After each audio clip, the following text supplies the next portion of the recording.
பதவியேற்பு தான் ஆளுநர் மாளிகையில நடந்துச்சு. அங்க அவர் கேட்டுக்கொண்டபடி தேசிய கீதம் வந்தே மாதரம்லாம் பாடினாங்க. ஆனா இப்போ ஆளுநர் உரை நாம பணி செய்கின்ற இந்த சட்டமன்றத்துல தான் வாசிக்கப்பட்டிருக்கு. இது நம்மளோட டெரிட்டரி. நம்மளுடைய டெரிட்டரிய ஏன் ஆளுநர் கிட்ட கொடுக்கிற அளவுக்கு இங்க என்ன காம்ப்ரமைஸ் நடந்துச்சு? காம்ப்ரமைஸ்ங்கிற வார்த்தை எங்களுக்கு கடினமா இருந்துச்சு. நாங்க திருப்பியும் பதிவு பண்ணிக்கிறோம். எந்த விதமான காம்ப்ரமைஸும் கிடையாது. தமிழ் தாய் வாழ்த்தை முதலில் பாடப்பட்டது எங்களுடைய முதலமைச்சருடைய வெற்றி, தமிழக மக்களுடைய வெற்றிங்கிறத நாங்க பதிவு பண்ணி எந்த காம்ப்ரமைஸும் இங்க நடக்கல. அதை நாங்க பதிவு பண்ணுறோம். பேசாம ரவுடி ஆயிட்டுமா? கன்னியாகுமரி லிங்கம்ல சார், கேப் ஆட்டோ பைக்னா ரெட் டாக்ஸி மட்டும்தான். தமிழ்தாய் வாழ்த்து முதல்ல பாடப்பட்டுச்சு. உடனடியாக தேசிய கீதமும் பாடப்பட்டுச்சு. தமிழ்தாய் வாழ்த்து ஒரு முறையும் தேசிய கீதம் 2 முறையும் பாடப்பட்டுச்சு. மரபு மீறல் நடந்திருக்கு. இதுவரை கடைபிடிக்கப்பட்டு வந்த மரபை மீறி 2 முறை தேசிய கீதம் பாடப்பட்டிருக்கு. இதே கோரிக்கையை இதற்கு முன்பு இருந்த ஆளுநர் எங்களுடைய ஆட்சி காலத்திலையும் வச்சிருந்தார். ஆனா எங்களுடைய தலைவர் அப்பொழுது மிக உறுதியாக இருந்து இந்த அவையுடைய இறையாண்மையை நாங்க பாதுகாத்திருக்கிறோம். பதவியேற்பு தான் ஆளுநர் மாளிகையில நடந்துச்சு. அங்க அவர் கேட்டுக்கொண்டபடி தேசிய கீதம் வந்தே மாதரம்லாம் பாடினாங்க. ஆனா இப்போ ஆளுநர் உரை மக்களால் தேர்ந்தெடுக்கப்பட்ட பிரதிநிதிகள், சட்டமன்ற உறுப்பினர்கள் நாம பணி செய்கின்ற இந்த சட்டமன்றத்துல தான் வாசிக்கப்பட்டிருக்கு. இது நம்மளோட டெரிட்டரி. இந்த நம்மளுடைய டெரிட்டரிய ஏன் ஆளுநர் கிட்ட கொடுக்கிற அளவுக்கு இங்க என்ன காம்ப்ரமைஸ் நடந்துச்சு அப்படின்னு மக்கள் கேட்க ஆரம்பிச்சிருக்காங்க. மாண்பு உறுப்பினர், ஆளுநர் உரையாற்ற வந்தபோது தமிழ்தாய் முதல்ல பாடப்பட வேண்டும் என்கின்ற இந்த அரசின் உறுதியான கொள்கையில் நாங்கள் நின்றோமா, இந்த அவை நின்றதா என்பதை நீங்கள் முதல்ல பார்க்க வேண்டும். நாட்டுப்பண் 2 முறை பாடியதில் என்ன தவறு என்று எனக்கு தெரியவில்லை. நாட்டுப்பண் 2ஆம் முறை பாடியது தவறு என்று நீங்கள் சொல்ல வருகின்றீர்களா? அப்படி தவறு என்றால் அது எந்த அடிப்படையில் தவறு என்று சொல்ல வருகிறீர்கள்? நமக்கு வேண்டியது நம்முடைய தாய்மொழிக்கு முக்கியத்துவம் தர வேண்டும், உறுதியாக நிற்க வேண்டும். இந்த அரசு எந்த சர்ச்சையும் ஏற்படுத்தாமல் நிதானமாக உறுதியாக தாய் தமிழ்தான் எங்களுக்கு அடிப்படை என்பதை வைத்து தமிழ்தாய் வாழ்த்தை பாட வைத்தார்களா இல்லையா? அந்த தமிழ்தாய் வாழ்த்தை பாட முடியாமல் வேறு விதமாக இந்த அவை திசை திருப்பப்பட்டு பல்வேறு பிரச்சனைகளுக்கெல்லாம் ஆளான காரணங்களெல்லாம் 22ஆம் ஆண்டு பார்த்தோம், 23 பார்த்தோம், 24 பார்த்தோம், 25 பார்த்தோம், 26 பார்த்தோம். இந்த ஆண்டு தமிழ்தாய் வாழ்த்தை முதலில் பாட வைத்து தேசிய கீதத்தை 2 முறை பாடியதில் எந்த தவறும் இருப்பதாக நாங்கள் கருதவில்லை. அப்படி பாடியது தவறு நீங்களும் கருதிடக்கூடாது என்று நான் சொல்ல விரும்புகின்றேன். பேரவைத் தலைவர் அவர்களே, நாங்கள் கேட்டுக்கொண்டதுபடி தமிழ்தாய் வாழ்த்து முதல்ல ஒரு வாட்டி பாடிட்டீங்க. பொதுவாக இந்த அவையில் இருக்கக்கூடிய மரபு கடந்த ஆட்சி காலங்களில் தமிழ்தாய் வாழ்த்து ஒரு முறையும் நிகழ்ச்சி முடிஞ்சோடனே தேசிய கீதம் ஒரு முறையும் தான் பாடப்பட்டு நிகழ்ச்சிகள் முடியும். ஆனால் இந்த முறை நாங்கள் கேட்பது ஏன் 2 முறை தேசிய கீதம் பாடப்பட்டது அப்படிங்கிறது மட்டும்தான் எங்களுடைய கேள்வி. அப்படின்னா தமிழ்தாய் வாழ்த்தையும் 2 முறை நீங்கள் பாட சொல்லி உங்களுடைய ஆளுநர்கிட்ட நீங்க ஒரு கோரிக்கை வச்சிருந்திருக்கலாம். அது இங்க பேசும்போது உறுப்பினர்கள்லாம் ஆளுநர் அவ்வளவு மகிழ்ச்சியாக இருக்கிறாங்கன்னு சொல்லி ஆளுநரை விட நீங்கெல்லாம் ரொம்ப மகிழ்ச்சியா இருக்கிறீங்க. தமிழ்தாய் வாழ்த்தை ஆளுநர் முன்னாடி நாங்க பாடி காட்டிட்டோம் அப்படின்னு பெருமை பொங்கு இங்க எல்லாம் பேசிக்கிட்டு இருக்கிறீங்க. நீங்க சொல்றதை பார்த்தா தமிழ்தாய் வாழ்த்தை விட ஆளுநர் தான் உங்களுக்கு முக்கியம் அப்படிங்கிற எண்ணம் எங்களுக்கு ஏற்படுது, மக்களுக்கும் ஏற்பட்டுக்கிட்டு இருக்கு. பொதுப்பணித்துறை அமைச்சர். மாண்புமிகு பேரவைத் தலைவர்களே, தமிழ்தாய் வாழ்த்து எங்களுடைய முதல்வருக்கு உயிருக்கு எந்த அளவிற்கு முக்கியமோ அதே அந்த அளவுக்கு நாங்கள் முக்கியத்துவம் தருவோம். மாண்புமிகு எதிர்க்கட்சி தலைவர் அவர்கள் மாண்புமிகு எதிர்க்கட்சி இல்ல, அவங்க நீங்க அவங்களுக்கு- பேசுனீங்கன்னா நாங்களும் பேச விட மாட்டோம். இல்ல மாண்புமிகு நீங்க ஒத்துழைப்பு கொடுக்கலன்னா நாங்களும் பேச விட மாட்டோம். மாண்புமிகு அமைச்சர் நாங்கள் மாண்புமிகு தமிழக அமைச்சர் அரசுடைய ஸ்டாண்ட வந்து நாங்க பேசுறோம். எங்களுக்கும் குரல் கொடுக்க தெரியும். இந்த அவையை மாண்பை நாங்களும் பாதுகாக்கிறோம். மாண்புமிகு எதிர்க்கட்சி சொல்லக்கூடிய நோக்கம் தமிழக மக்களுக்கு தவறுதலா சொல்லக்கூடாதுங்கிற பதிவை நாங்கள் செய்கிறோம். எங்களுடைய முதலமைச்சருடைய எண்ணம் என்ன, தமிழக மக்களுடைய எண்ணமோ அதுதான் எங்களுடைய முதலமைச்சருடைய எண்ணம். கடந்த 3-4 வருடங்களாக தமிழ் தாய் வாழ்த்து இங்க பாடப்படல. ஆளுநரை எதிர்த்தீர்கள், வெளிநடப்பு செய்தீர்கள். மாண்புமிகு அமைச்சர் தவற ஒரு நிமிஷம்.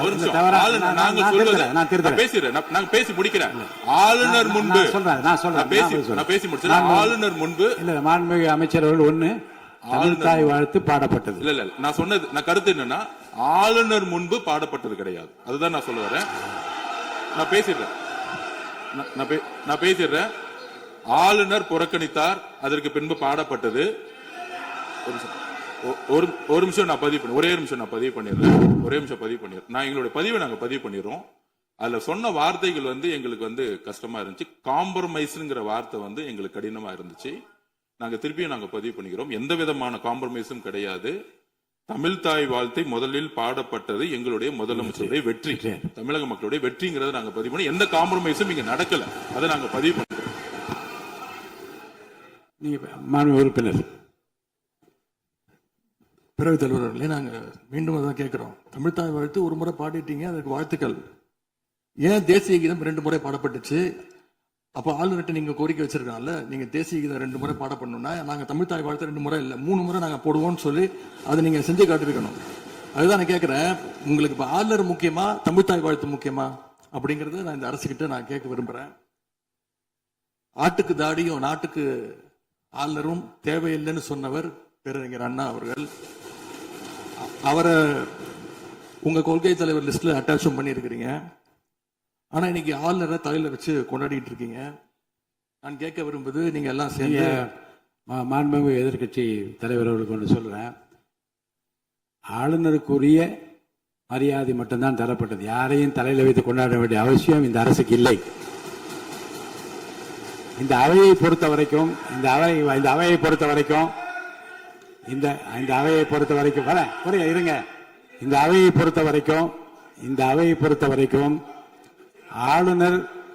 ஆளுநர் இங்கே வருகை தருகிற போது உரிய முறையில் மரியாதையும், இந்த அவையினுடைய விருப்பத்திற்கு ஏற்ப, அவைத் தலைவரின் விருப்பத்திற்கு ஏற்பதான் நிகழ்வு நடைபெறும் என்பதையும் உறுதியாக நின்று தமிழ்த்தாய் வாழ்த்தை முதலில் பாட வைத்து, தமிழ்த்தாய் வாழ்த்துக்கு பிறகு தேசிய கீதம் ஒரு முறை அல்ல 2 முறை பாடப்பட்டது. அதில் எந்த விதமான தவறும் கிடையாது. அதில் வந்து உள்நோக்கு கற்பிப்பது தவறு என்று நான் கூறுகின்றேன்.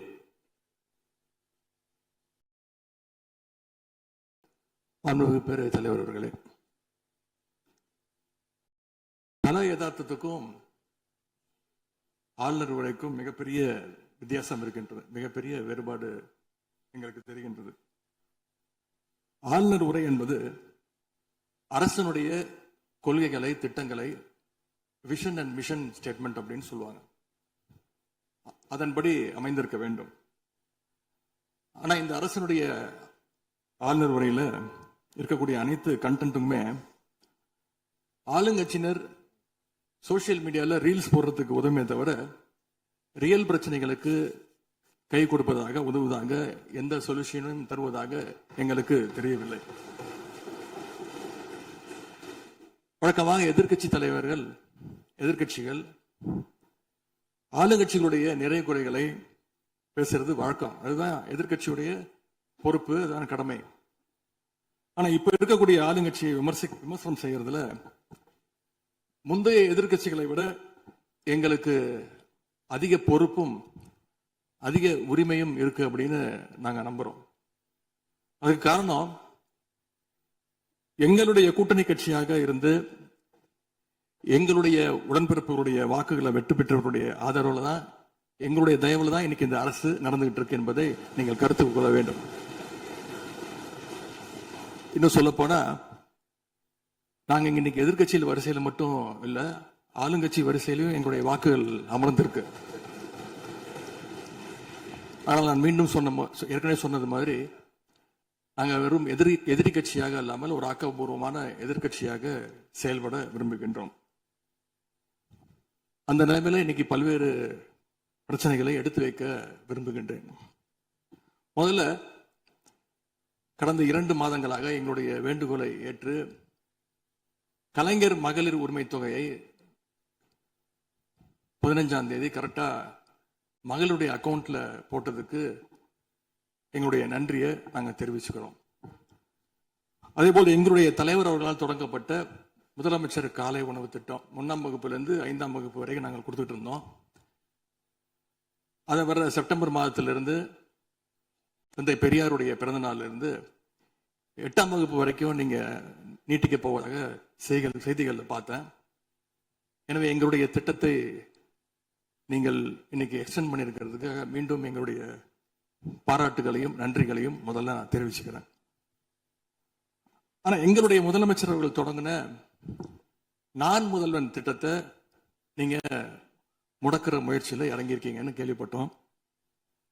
தமிழ்நாட்டில் இருக்கக்கூடிய ஒவ்வொரு இளைஞர்களும் அவங்களுடைய துறைகள்ல நான் முதல்வன் அப்படின்னு உருவாகணும்னு தான் எங்களுடைய தலைவர் இந்த திட்டத்தை கொண்டு வந்தாங்க. இந்த நான் முதல்வன் திட்டத்தில் மட்டும் பாத்தீங்கன்னா கடந்த 4 வருடங்கள்ல 41 லட்சம் மாணவர்கள் இதுல டைரக்டா பெனிஃபிட் அடைஞ்சிருக்கிறாங்க. நான் முதல்வன் திட்டத்தின் மூலம் பள்ளிக்கூடம் செல்லுகின்ற மாணவர்களுக்கு அடுத்து அவங்களுடைய ஹையர் ஸ்டடீஸ் என்ன, எப்படி படிக்கணும், எந்த கோர்ஸ் எடுக்கணும் அப்படின்னு அவங்களுக்கு கைடன்ஸ் கொடுத்துருக்கிறோம். அதே மாதிரி உயர்கல்வி படிக்கின்ற மாணவர்களுக்கு எங்க போய் வேலைக்கு சேரணும், அவங்களுடைய எம்ப்ளாய்மெண்ட் ஸ்டெபிலிட்டியை நாங்க ஸ்ட்ரென்த் பண்ணியிருக்கோம். முக்கியமா நான் முதல்வன் திட்டத்தின் மூலமா யூபிஎஸ்சி மாதிரியான சிவில் சர்வீசஸ் தேர்வுக்கு தயாரிக்கின்ற மாணவர்களுக்கு ஹாஸ்டல் வசதியோட பயிற்சியும் வழங்கப்பட்டிருக்கு. பிரிலிம்ஸ் தேர்வாளர்களுக்கு மாசம் 7,500 ரூபாய், மெயின்ஸ் தேர்வாகிறவங்களுக்கு மாசம் 25,000 ரூபாய் கல்வி ஊக்கத்தொகையை இந்த நான் முதல்வன் திட்டத்தின் மூலம் எங்களுடைய அரசு கொடுத்துச்சு. அது மட்டும் இல்ல, டெல்லிக்கு இன்டர்வியூக்கு போயிட்டு வர்றதுக்கு அவங்களுக்கான போக்குவரத்து கட்டணத்தையும் அந்த செலவையும் அரசே ஏற்றிருக்கு நான் முதல்வன் திட்டத்தின் மூலமாக. சென்ற ஆண்டு மட்டும் தமிழ்நாட்டில் இருந்து யூபிஎஸ்சி கிளியர் பண்ண 60 பேர்ல 56 மாணவர்கள் இந்த நான் முதல்வன் திட்டத்தின் மூலம் பயன்பெற்றவங்க. அதுல இன்னும் குறிப்பிட்டு சொல்லணும்னா ஆல் இண்டியா லெவல்ல 2nd பிளேஸ் படிச்ச சகோதரி ராஜேஸ்வரி நான் முதல்வன் திட்டத்துல பயன்பெற்றவங்க. இப்படிப்பட்ட நான் முதல்வன் திட்டத்தை கைவிட வேண்டிய அவசியம் என்ன அப்படிங்கறது முதலமைச்சர் அவர்கள் தன்னுடைய பதிலுரையில கூற வேண்டும்னு நான் விருப்பப்படுறேன். அதே மாதிரி சமீபத்தில் டெல்லிக்கு போன முதலமைச்சர் அவர்கள் நிதி ஆயோக் கூட்டத்தில் பல்வேறு விஷயங்களை பத்தி பேசியிருக்கிறார். அதுவும் குறிப்பா நம்முடைய தமிழ்நாடு இன்னைக்கு இந்தியாவிலேயே பொருளாதாரத்தில் 2வது பெரிய மாநிலமாக வளர்ந்திருக்கு அப்படிங்க பெருமையா பேசியிருக்கிறார். அது மட்டும் இல்ல, தமிழ்நாட்டில் டாக்டர் கலைஞர் அவர்களால் தொடங்கப்பட்டு எங்களுடைய தலைவர் அவர்களால் வளர்க்கப்பட்ட, அதுவும் கடந்த ஆட்சியில் என்னுடைய கட்டுப்பாட்டில் இருந்த மகளிர் சுய உதவி குழுக்கள் மிகச்சிறப்பாக செயல்படுது அப்படின்னு முதலமைச்சர் அவர்கள் பேசியிருக்கிறாங்க. இந்தியாவிலேயே ஃபேக்டரி ஒர்க்கர்ஸ் இருக்கிற பெண்கள்ல 42% 42% தமிழ்நாட்டை சேர்ந்தவங்க. அதனால தமிழ்நாட்டில் இருக்கக்கூடிய பெண்கள் முன்னேற்றம், சுகாதாரம் எல்லாமே சிறப்பா இருக்குன்னு நம்முடைய முதலமைச்சர் அவர்கள் டெல்லியில சொல்லியிருக்கிறாங்க. திரைப்படங்கள்ல தான் பாத்தீங்கன்னா ஒரே பாட்டுல ஏழையா இருக்கிறவன் ஒரே பாட்டுல 5 நிமிஷத்துல 4 நிமிஷத்துல பெரிய பணக்காரன் ஆயிடுவான். ஆனா அது மாதிரி நிஜத்துல 1 மாச ஆட்சியில தமிழ்நாடு மாதிரியான மிகப்பெரிய மாநிலத்தை அந்த அளவுக்குலாம் வளர்த்த முடியாது. இந்த சாதனைகள் எல்லாம் யார் ஆட்சி காலத்தில் நடந்துச்சுன்னு மக்களுக்கும் தெரியும், மக்களும் பார்த்துக்கிட்டு இருக்காங்க, முதலமைச்சருக்கும் தெரியும். அதே மாதிரி பேரவைத் தலைவர்களே, இந்த ஆட்சியில இன்னொரு பழக்கமும் புதுசா வந்திருக்கு. அதாவது எங்களுடைய திராவிட மாடல் ஆட்சியில நாங்க எடுத்த நடவடிக்கையால ஏதாவது நல்லது நடந்தா உடனே அதுக்கு ஸ்டிக்கர் ஒட்டிடுறாங்க. அது மட்டும் இல்ல, ஃபர்ஸ்ட் டைம் எவர் இந்த ஹிஸ்டரி அப்படின்னும் சொல்லிடுறாங்க. அப்படி சொன்ன சில ஃபேக் நியூஸ், தவறான தகவல்களை நான் குறிப்பிட விரும்புறேன். பஸ்ல மூத்த குடிமக்கள் கட்டணமில்லா பயணம் மேற்கொள்ள, மூத்த குடிமக்கள், பள்ளி மாணவர்கள் அவங்க எல்லாம் கட்டணம் இல்லாம பயணம் மேற்கொள்ள இந்த ஆட்சியில தான் முதல்ல அந்த திட்டம் கொண்டு வரப்பட்டது அப்படின்னு ஃபேக் நியூஸ் பரப்பிட்டாங்க. இதெல்லாம் ஏற்கனவே இருக்கக்கூடிய திட்டங்கள், எங்களுடைய ஆட்சியில கொண்டு வரப்பட்ட திட்டங்கள். அது மட்டும் இல்ல, அரசு பள்ளியில வழங்கப்படுகின்ற ஸ்கூல் பேக்ல முதலமைச்சரோட புகைப்படம் இல்லாம இப்பதான் முதல்ல வழங்குறோம் அப்படின்னு, ஃபர்ஸ்ட் டைம் இந்த ஹிஸ்டரி அப்படின்னு டேக் போட்டு ஃபேக் நியூஸை தொடர்ந்து பரப்பிட்டு இருக்கிறாங்க. இதெல்லாம் எங்களுடைய திராவிட முன்னேற்ற கழகம், எங்களுடைய திராவிட மாடல் அரசுல எங்களுடைய முதலமைச்சர் கொண்டு வந்த திட்டங்கள். இப்படி இவங்க ஸ்டிக்கர் ஒட்டின லிஸ்ட் மிகப்பெரிய லிஸ்ட். ஒரு முக்கியமான விஷயம் பத்தி இந்த நேரத்தில் பதிவு செய்ய விரும்புறேன்.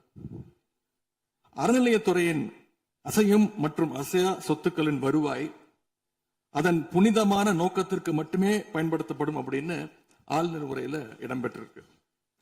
இந்த கருத்தை பார்க்கும் பொழுது அறநிலையத்துறையே இருக்கக்கூடாது அப்படின்னு சொல்ற பாஜகவுடைய குரலாகத்தான் தாவேக அரசும் சொல்லுதா அப்படிங்கிற சந்தேகம் எங்களுக்கு வருது. பாஜகவும் வலதுசாரிகளும் சொல்றது இதுதான், அறநிலையத்துறை பள்ளி கல்லூரிகளை நடத்தக்கூடாது, அறநிலையத்துறை பள்ளி கல்லூரிகள் நடத்தக்கூடாது அப்படின்னு சொல்லிட்டு இருக்கிறாங்க. இதுக்காக வழக்கும் தொடர்ந்து இருக்கிறாங்க. இந்த நிலைப்பாடு திருமண மண்டபங்கள், வணிக வளங்களோடு நிற்குமா, இல்ல கல்வி நிறுவனங்களுக்கும் இந்த கண்டிஷன்ஸ் அப்ளை செய்யப்படுமா? மாண்புமிகு அறநிலையத்துறை அமைச்சர்கள். மாண்புமிகு பேரவைத் தலைவர் அவர்களே, மாண்புமிகு தமிழ்நாடு முதல்வர் அவர்களே, அறநிலைத்துறையை பொறுத்த வரைக்கும் கோவில்களின் வருமானம் கோவில்களில் வரக்கூடிய பக்தர்களுக்காக செலவிடப்படும் என்பதை நம்முடைய ஆளுநர் உரையில் இடம்பெற்றதுதான் அதனுடைய சாராம்சம். இன்னொன்று, சமீபத்தில் வெளியிடப்பட்ட திருமண மண்டபங்கள் மற்றும் வணிக வளாகங்கள், அந்த பணிகள் துவங்கப்படாத பணிகள் நிறுத்தப்பட்டது என்பது, இந்த பணிகளை பொறுத்த வரைக்கும் நாம் ஆராய்ந்த வரைக்கும் அந்த கோவில்களில் பொதுமக்களுக்கு தேவையான அடிப்படை வசதிகள், பொதுமக்களுக்கு தேவையான தங்குமிட வசதிகள், பொதுமக்கள் பக்தர்கள் வரப்போது அவர்களுக்கு தேவையான அடிப்படையிலான கழிப்பறை வசதிகள் போன்ற இந்த வசதிகளை மேம்படுத்துவதை காட்டிலும் இவர்கள் கமர்ஷியலாக கோவில்களுக்கு திருமண மண்டபங்கள் கட்டுவதிலும் வணிக வளாகங்கள் கட்டுவதிலும் அதன் மூலமாக வருவாய் ஈட்டுவதை மட்டுமே குறிக்கோளாக வைத்துக் கொண்டு இந்த திட்டங்களை துவங்கியதன் காரணமாக மேலும் அதன் மீது பல்வேறு நீதிமன்ற வழக்குகள், ஸ்டே ஆர்டர்ஸ் இருப்பதனால நாம் அதையெல்லாம் ரத்து செய்து அறிவிச்சிருந்தோம். இதற்கு ஒரே ஒரு உதாரணமாக, எந்த அளவிற்கு கோவில்களை கமர்ஷியலாக மாற்றுவதற்கு கடந்த ஆட்சி காலத்தில் முயற்சி செய்து கொண்டிருந்தார் என்பதற்காக ஒரே ஒரு சிறிய உதாரணத்தை மட்டும் சொல்லிடுறேன். அருள்மிகு குன்னூரில் இருக்கக்கூடிய அருள்மிகு விநாயகர் திருக்கோயில், ஏறத்தாழ அந்த கோயில்கள்ல இருந்து கோயில் நிதியை பயன்படுத்தி 10 கோடி ரூபாய் மதிப்பில ஒரு மல்டி லெவல் கார் பார்க்கிங் வசதியை அந்த கோயிலுக்கு ஏற்படுத்துவதற்கான திட்டத்தை இந்த அரசு அனுமதித்திருக்கிறது. இதற்கு முன்னால் இருந்தக்கூடிய அமைச்சர் அவர்கள் அதை அறிவித்திருக்கிறாங்க. அந்த கோயில்ல ஒட்டுமொத்தமாக மாதத்திற்கு வரக்கூடிய பக்தர்களின் எண்ணிக்கையே 500 தான் ஆவரேஜா. அதே போல அந்த கோவில்களுக்கு அடிப்படையில கழிப்பறை வசதி கூட கிடையாது. இது மட்டும் இல்ல, குன்னூர் மற்றும் உதகையை சுற்றி இருக்கக்கூடிய அனைத்து பகுதிகளிலும் இருக்கக்கூடிய 50 கோவில்கள்ல பேசிக்கா இருக்கக்கூடிய டாய்லெட் ஃபெசிலிட்டிஸ் கூட அங்க இருக்கக்கூடிய கோயில்களுக்கு கிடையாது. அப்படிப்பட்ட இடங்கள்ல கோயில் நிதியை பயன்படுத்தி எதற்காக மல்டி லெவல் கார் பார்க்கிங் தேவைப்படுது? அப்ப இது கமர்ஷியல் திட்டங்கள் இல்லையா? கோவில் நிதியை இப்படி கமர்ஷியலாக பயன்படுத்துவதற்கு எதிராக தான் நாம இந்த திட்டங்களை எல்லாமே தடுத்து, இந்த திட்டங்கள் தேவையில்லை, அதற்கு பதிலாக நம்முடைய அரசாணையிலே வெளியிட்டிருக்கிறோம். மிக தெளிவாக கடைசி வரியை படித்து பார்த்தால் எல்லாருக்கும் தெரியும். இந்த கோவில் நிதியை பயன்படுத்தி கோவிலும் பக்தர்களும் பயன்பெறக்கூடிய வகையில மாற்று திட்டங்களை உருவாக்கும்ன்ற வரியை நம்ம மென்ஷன் பண்ணியிருந்தோம். எந்த இடத்திலேயுமே மக்கள் பயன்படக்கூடிய கல்வி நிலையங்களையோ இல்ல இது போன்ற மருத்துவ வசதிகளையோ நாம செய்து தரமாட்டோம்னு சொல்லல. இன்னும் சொல்ல போனா கடந்த 5 ஆண்டுகள்ல ஒன்றிய அரசின் நிதி உதவியோடு பழனியில பாத்தீங்கன்னா ஒரு சித்த மருத்துவமனை கட்டுவதற்கான நிதி உதவியை ஒன்றிய அரசு தருவதற்கு தயாராக இருந்தது. ஆனா கடந்த ஆட்சியில அந்த திட்டத்தை அப்படியே கிடப்புல போட்டுட்டு கேட்டா ரெக்கரிங் செலவை எங்களால ஏத்துக்க முடியாது அப்படின்னு சொல்லி கிடப்புல போட்டு வச்சிருந்த இந்த திட்டத்தை நாம இன்றைக்கு கையில் எடுத்து அதை துவங்குவதற்கான ஆய்வில் இறங்கியிருக்கிறோம். அப்ப எந்த இடத்துலயுமே மக்கள் பயன்பெறக்கூடிய திட்டங்களை நாம தடுக்கவும் இல்ல, நாம யாருக்கும் பி டீமாக இருந்து வேலை செய்ய வேண்டிய அவசியமும் இல்ல. கோயில்களின் நிதியை ஒரு காலமும் கமர்ஷியலாக பயன்படுத்த வேண்டிய அவசியமும் மாண்புமிகு தமிழ்நாடு முதலமைச்சர் தலைமையிலான தமிழக வெற்றி கழகத்தின் ஆட்சிக்கு தேவையும் இல்லை. மாண்புமிகு உறுப்பினர் சேகர் பாபு. மாண்புமிகு பேரவைத் தலைவர் அவர்களே, இந்து சமய அறநிலைத்துறை கொடைகள் என்ற ஒரு சட்டம் இருக்கின்றது. அந்த சட்டத்தில் விதி 69 என்ற குறிப்பிடப்பட்டிருக்கின்ற அந்த பணிகள் சட்ட விதிகளுக்கு உட்பட்டு சட்டத்தின் 36 பிரிவிலிருந்து தான் இந்த பணிகள் மேற்கொள்ளப்பட்டன. குறிப்பாக ஏதோ அமைச்சரே முடிவு செய்து திருமண மண்டபங்களையும் வணிக வளாகங்களையும் ஏற்படுத்துவதற்கு உத்தரவிட்டதாக மாண்புமிகு அமைச்சர் அவர்கள் அவைக்கு உண்மைக்கு புறம்பான தகவலை தந்து கொண்டிருக்கின்றார். ஒவ்வொரு திட்டங்களும் அன்றைய காலகட்டத்தில் இருந்த சட்டப்பேரவை உறுப்பினர்களுடைய பரிந்துரையின் அடிப்படையில் சட்டப்பேரவை உறுப்பினர்கள் கேட்டுக்கொண்டதற்கு அடிப்படையில் தான் அனைத்து திட்டங்களும் அந்த காலகட்டங்களில் கொண்டு வரப்பட்டது. அதோடு மட்டுமல்ல, உறுப்பினர் அவர்கள் குறிப்பிட்டு கூறினார், குன்னூரிலே மல்டி லெவல் கார் பார்க்கிங் கொண்டு வரப்பட்டது என்று. அங்கே இருக்கின்ற 56 கோயில்களையும் நான் குன்னூரிலே 5 நாட்கள் ஊட்டியிலே முகாமிட்டு அனைத்து கோயில்களுக்கும் நேரடியாக சென்று ஆய்வு செய்தோம். அந்த ஆய்வின் அடிப்படையில் அந்த திருக்கோயில்களுக்கு வருகின்ற பக்தர்களுடைய அடிப்படை தேவைகளுக்கு வருமானத்தை உயர்த்துவதற்காக குன்னூருக்கு சுற்றுலாவிற்கு வருகின்ற மக்களுடைய வாகனங்கள் போதிய அளவிற்கு பார்க்கிங்களுக்கு இடமில்லாமல் தவிக்கின்ற சூழ்நிலையில் அங்கே மல்டி லெவல் பார்க்கிங் கொண்டு வந்தால் நகராட்சி பரிந்துரையின் அடிப்படையில் வருமானம் பெருகும். அந்த வருமானம் திருக்கோயில்களுடைய மேம்படுத்துகின்ற பணிகளுக்கு உதவும் என்பதற்காகத்தான் அந்த பணிகளை மேற்கொண்டோம் என்பதை மாண்புமிகு அமைச்சர் அவர்களுக்கு இப்போது யார் அறிவுறுத்தி, ஒரு நிமிஷம், யார் அறிவுறுத்தி இந்த அரசாணையை வெளியிட்டிருக்கின்றாரோ அவர்தான் அப்பொழுது ஆணையாளராக இருந்தபோது இதே அறிவுறுத்தின் பேரில் அரசாணையை வெளியிட்டிருக்கிறார் என்பதை பேரவைத் தலைவருக்கு, பேரவைத் தலைவர் வாயிலாக அமைச்சருக்கு தெரிவித்துக் கொள்கிறேன். மேலும் அவர் கூறுவதற்கு எனக்கு பாயிண்ட் ஆஃப் ஆர்டர்ல பதில் கூறுவதற்கு அனுமதிக்க வேண்டும். பேசாம ரவுடி ஆயிட்டுமா? கன்னியாகுமரி லிங்கம்னே. சார் கேப் ஆட்டோ பைக்குன்னா ரெட் டாக்ஸி மட்டும்தான்.